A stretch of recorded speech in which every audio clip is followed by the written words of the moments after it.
Hey guys, so quick video on how you can connect your Lenovo laptop to projector. So it's super simple. You want to locate an HDMI on your laptop. Maybe it's going to be from the left side and it's going to look like this. So you're going to locate something like this. You see that, right?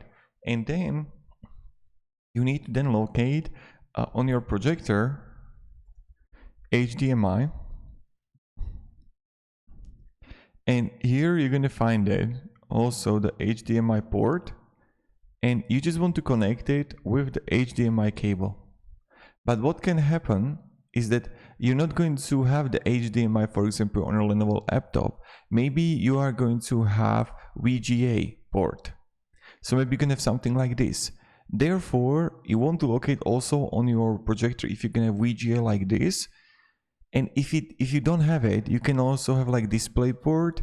But what then you need is that if you have VGA on your Lenovo and you don't have it on your projector, then you need adapter. So you're gonna have VGA HDMI adapter, and you need to get that. So thank you very much and have a great day and goodbye.